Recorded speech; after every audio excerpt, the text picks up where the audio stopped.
What is going on in the housing market? Interest rates are up, prices are dropping, it's still tough to find a house. Somebody make sense of this for me. In today's video, we'll look at the ongoings of our local market, how we got here, and discuss some ways to navigate the madness, whether you're selling, buying, or investing. I'm Matt Rooney, and this is the best of Waterloo Region. To understand our current housing market, we're going to have to take a look back a couple of years. In the early months of 2020, the average home in our region had grown about 9% from the previous year. We were seeing homes receive multiple offers, and things were looking good for sellers and investors. A bit sticky for buyers, but by and large, people were buying homes despite the low inventory. Then March hit and the world came to a standstill. I couldn't tell you why. There must have been some global event that had people reeling. For about a month and a half, there wasn't much action in the real estate market, or any market for that matter, until May, when the housing market went nuts. From May 2020 to February 2022, the growth in real estate was unprecedented. Interest rates were so low that borrowing money was almost free. We had a ton of demand and inventory was running at 2 to 3 weeks supply. For reference, it has been posed that a balanced real estate market will have roughly 3 months supply. The demand here in the region was fueled by first-time home buyers, folks that were selling their homes to take advantage of the huge gains but still needed a place to live, and investors looking to capitalize on rising rents. We saw a large influx of buyers from in and around the GTA, which only further exacerbated things,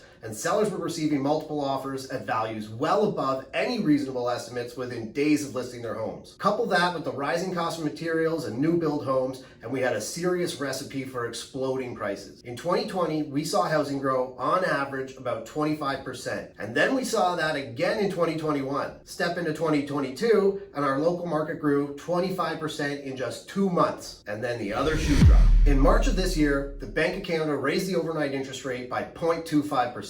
That's it, just 1/4%, and the forecast that raises would continue and buyer hesitation began. Almost overnight, prices began to drop and homes began taking longer to sell.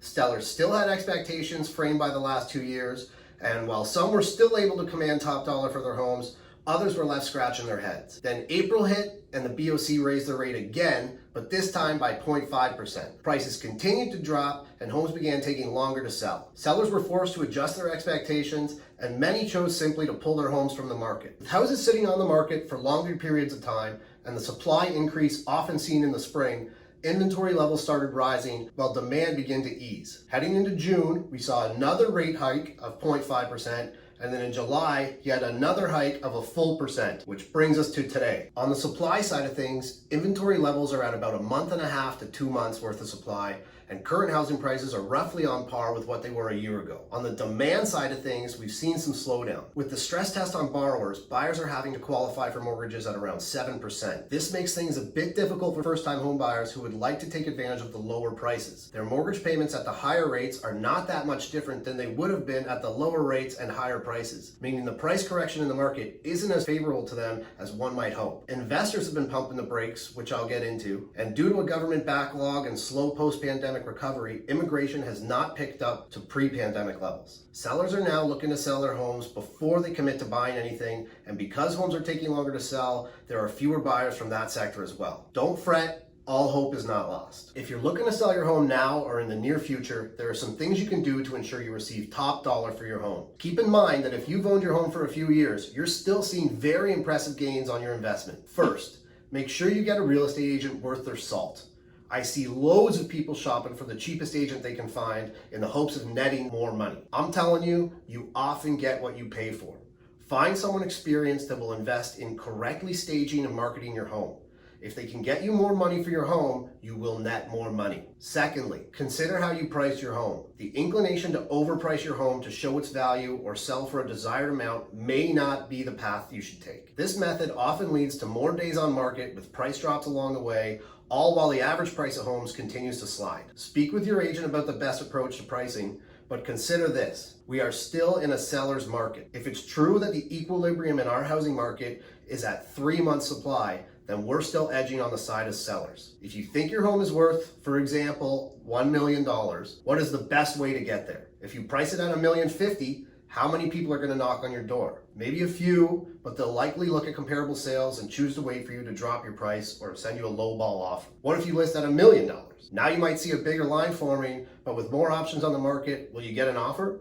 Maybe. You may get some lowball offers, or you may get what you're looking for, and that might take some time on the market. What if you listed at $500,000? Now you'd have a lineup around the block. You'd be fielding ridiculously low offers and lots of them. So what if you listed at $900,000? Now how many would you get? Would buyers be willing to compete with one another? Great questions to ask yourself and your agent when pricing your home. Third, take the time, spend the money to stage your home.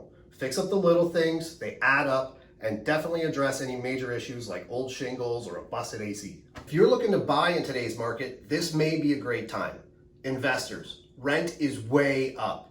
You can certainly find properties with a cap rate of 6 to 7%, and there are deals out there. Buyers, have a look at homes that have been on the market for extended periods of time. Those sellers may not be willing to sell their home for less than their list price, but some need to, and a home that has been on the market for a long time may very well be overpriced. Make sure you have an agent familiar with the neighborhoods in which you're interested. To recap, inventory levels are currently at about 1.5 to 2 months supply. Prices are roughly even with prices from a year ago. Interest rates are up and are forecasted to continue rising marginally for the remainder of the year. Demand is a bit down. Rentals are seeing multiple bids and rent is way up. The right approach to staging, marketing, and pricing your home is very important, and working with the right agent will help you sell your home for top dollar. If you're thinking of buying, selling, or investing, please reach out. My contact info is in the description of this video, and it would be my pleasure to help you navigate our local real estate market.